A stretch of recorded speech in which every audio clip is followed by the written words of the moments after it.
J'aurais jamais cru que j'allais dire cette phrase, les gars. Mais le Maroc est champion du monde, les frères. Alors on peut me dire, ouais, Coupe du Monde U20, Coupe du Monde U7, Coupe du Monde des sourds et muets. J'en ai rien à foutre. Ça n'empêche pas que le Maroc a gagné une Coupe du Monde. Moi, c'est ça que je retiens, les gars. C'est ça que je retiens. Et je peux vous dire, les frères, que tellement t'es fier de ce parcours. Moi, je vous le dis, avant ce match, vous avez vu ma dernière vidéo, mon dernier TikTok, je vous avais dit, quoi qu'il arrive, même si tu prends un 3-0 dans cette finale, c'était que du bonus. J'aurais été fier, malgré tout, du parcours exceptionnel de ces jeunes, les gars. Et j'aurais été tellement fier, malgré tout, de ce qu'ils ont pu réaliser.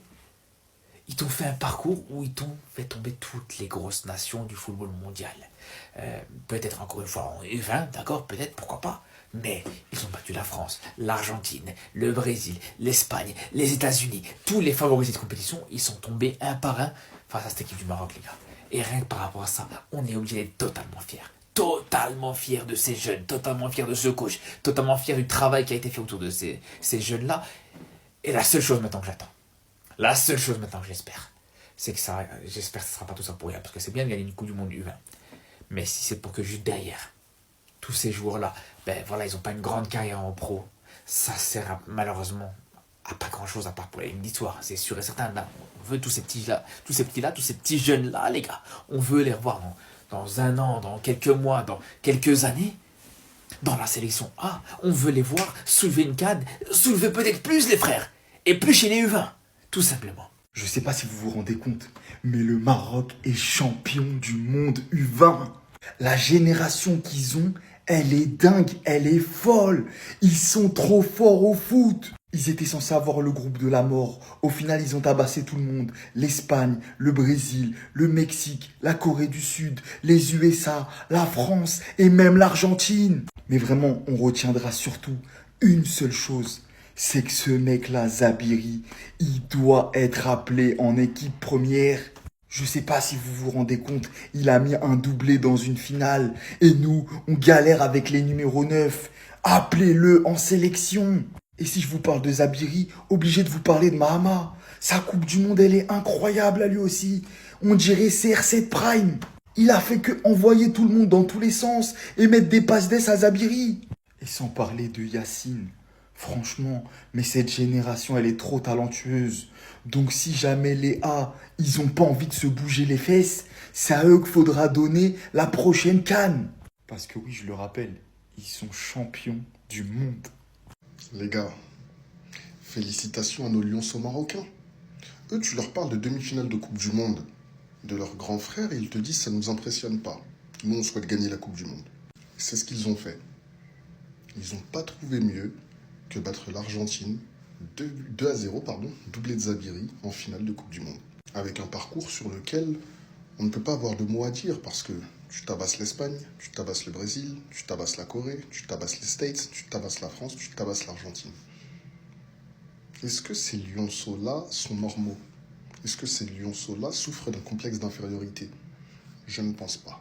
Vous vous souvenez, lors de la demi-finale, on avait nos frères argentins, les petits lionceaux, les petits jeunes argentins qui dans le vestiaire sautaient, dansaient et criaient « Et dimanche, on va taper le Maroc ».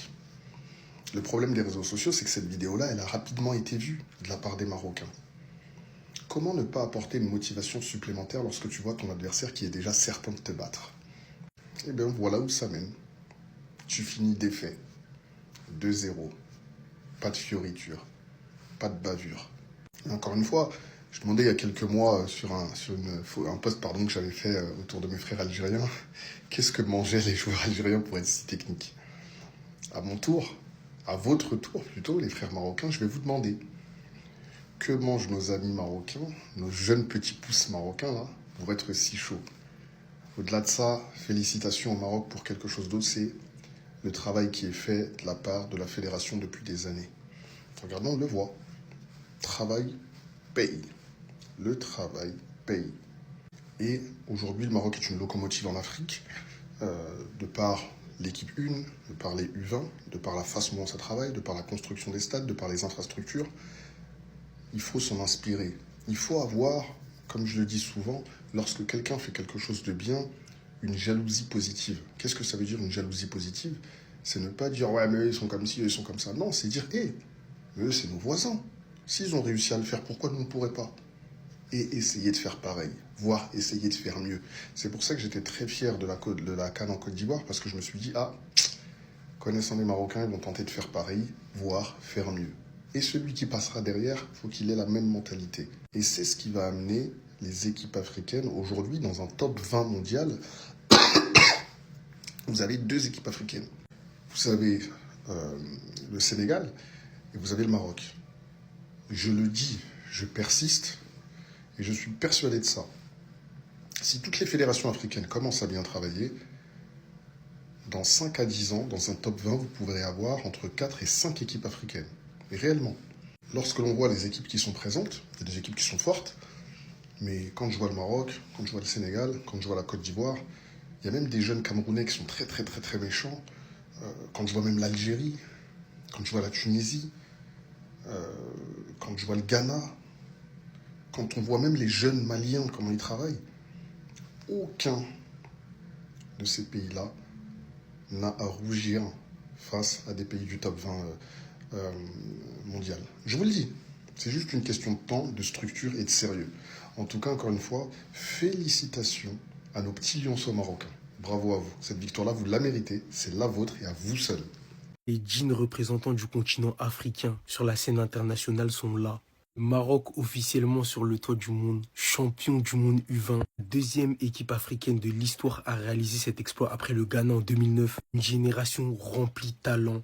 Tout à l'heure, j'ai parlé d'Yassir Zabiri. Forcément, il prend la lumière parce qu'il a mis un doublé. À Othman Mahamad, de la même manière, phénomène. Et puis, je pourrais m'arrêter là pour ne pas citer tout le monde. Hein. Et encore, parce qu'il y en a encore du talent. De la même manière, hein. T'as Osame Sadak, Yassir Khalifi, Jessim Yassine et j'en passe. Que des cracks sur toutes les lignes qui permettent au Maroc d'être sur le toit du monde. Rendez-vous compte de la prouesse. Ils ont tapé les meilleures nations en termes de jeunes. Brésil, France, Espagne. Leur parcours, il est fantastique en plus du niveau qu'ils ont pu afficher. C'est-à-dire que là, je m'adresse à tous ceux qui ont regardé la compétition du début à la fin. Ils ont été exemplaires. Ils ont joué avec leur atout. Ils n'ont pas triché. C'était la meilleure équipe et de loin. On peut dire ce qu'on veut, mais ils ont surclassé la plupart de leurs adversaires. Et juste pour ça, on doit leur tirer notre chapeau et respecter le Maroc. Parce que les travaux qu'ils ont fait, il faut se rendre compte du délire. On n'a rien sans rien. Tu peux pas être champion du monde U20 comme ça en un claquement de doigts. D'autant plus quand tu affrontes les meilleures nations du monde. Franchement, je trouve ça beau parce qu'ils donnent de l'espoir à toute la jeunesse africaine. Et quoi qu'il arrive, c'est l'Afrique qui gagne. En fait, c'est pour ça que je suis content. Je suis trop content pour eux. Genre, ils m'ont fait kiffer, ils m'ont fait rêver. Ça fait plaisir de voir ça. Qu'une phrase qu'on retient ce soir, c'est Dima Maghreb. C'est ça leur son, nous, à la Coupe du Monde. Restez sobre, abonnez-vous les gars, ça attrape. Vous voyez l'image derrière moi? C'est le résumé de Maroc-Argentine, finale U20, en une image. Il a fallu un seul joueur pour Djoufara, des Argentins arrogants qui chantaient qu'ils allaient battre le Maroc. En finale, ils ont vite déchanté parce que monsieur Zabiri, Mohamed Yassir de son prénom, il a juste tout fait tout seul. Déjà, je comprends pas comment le gardien ne prend pas rouge sur le face-à-face avec Zabiri. Hein, après sa tentative de lob, il se fait rentrer dedans à l'extérieur de la surface. Jaune, mais c'est pas grave, le coup franc devient un penalty. Un coup franc exceptionnel, pleine lucarne. Et une reprise de volée pour clore les débats. Meilleur joueur, meilleur buteur, 2-0, le Maroc champion, point final. Et dites-vous que ce mec, il joue au FC Famalicão, un petit club portugais modeste. Il va pas rester longtemps là-bas parce que quel talent. Il a éclaboussé son génie pendant ce tournoi. L'humilité précède la gloire. Des Français ont été arrogants en demi-finale. Le Maroc est passé. Les Argentins ont été arrogants en finale. Le Maroc a gagné et c'est l'Afrique qui gagne. Et en plus, avec la manière, avec la technique, avec le talent, avec un beau jeu collectif porté vers l'attaque. Donc félicitations au Maroc. C'est amplement mérité. Les gars, le Maroc est champion du monde. Après le Ghana en 2009, c'est au tour du Maroc d'être champion du monde des U20. Une victoire 2-0 face aux Argentins, avec un doublé de Zabiri, dont un magnifique coup franc. Et une magnifique célébration aussi. Il faut le dire, elle a du flow, la célébration. Clairement, cet été, l'été prochain, lui, il va changer de club, c'est sûr. Avec la coupe du monde qu'il a fait, c'est sûr. Les gars, 3h du mat à Rabat. Ils ont rempli les rues comme s'il était 15h. Imaginez-vous s'ils gagnent la CAN, ça va être quoi? Les gars, moi je prends ça comme un coup de pression pour les A. Hein. Les A là, ils sont obligés de gagner la CAN. Les petits, ils ont gagné la Coupe du Monde. Ils sont partis jusqu'au Chili gagner la Coupe du Monde. Donc, là, la CAN qui se déroule au Maroc, Ah, la pression. Là, les petits mettent la pression aux grands. Et même les supporters, ils vont se dire, la CAN, c'est chez nous, c'est mort, on doit la gagner obligatoire. En tout cas, c'est beau pour le Maroc, pour le travail qu'ils ont effectué depuis plusieurs années. Et c'est beau pour l'Afrique aussi. Quoi qu'il arrive, ça met de la lumière sur l'Afrique. Tu bats le Brésil, tu bats l'Argentine, tu bats la France. Les gars, on parle des plus grandes nations du football qui ont été battues. Donc félicitations aux Marocains, bravo à eux. Et la prochaine étape, c'est la CAN. Eh ben, le Maroc écrit l'histoire. Le Maroc est champion du monde U20 au foot. C'est historique. Surtout que la dernière équipe à avoir gagné la Coupe du Monde, enfin une équipe africaine, c'était le Ghana en 2009. Là, tu peux l'avoir ta couronne. 5 buts en 7 matchs, tu peux. Brésil, Espagne, Corée du Sud. Et là, c'est l'Argentine doublée. Et quel coup franc, s'il vous plaît. T'es insolent, hein. S'il excelle dans le domaine. Toi, t'es venu, tu leur as mis un coup franc. Bravo. Franchement, rien à dire. Là, il a mis son doublé, voilà. Incroyable. Est-ce que ça va permettre à ce qu'il aille voir ailleurs, parce qu'il me semble qu'il joue à Famille Caro, bref, un club portugais là qui est en D1, je crois qu'ils sont 5 ou 6e. En vrai, j'ai envie de vous dire, quand tu vois ce que le Maroc investit dans les championnats, les infrastructures et tout, les centres de formation, les académies et compagnie, ça paye. Et quand tu vois comment ils organisent très bien les compétitions, que ce soit féminines et tout, ce qui s'ensuit dans les autres sports au Maroc, les résultats viendront automatiquement. Bon, en tout cas, j'espère pas, vu que la RDC jouera, mais bon, la CAN, est-ce que nous-mêmes, on va la gagner? Bref, c'est pas le sujet. Après, je parle rarement politique, mais j'espère juste que, voilà, que ça va s'apaiser et tout au Maroc par rapport aux jeunes, parce que j'ai vu qu'il y a eu beaucoup de tensions par rapport à ce qu'ils demandent et tout.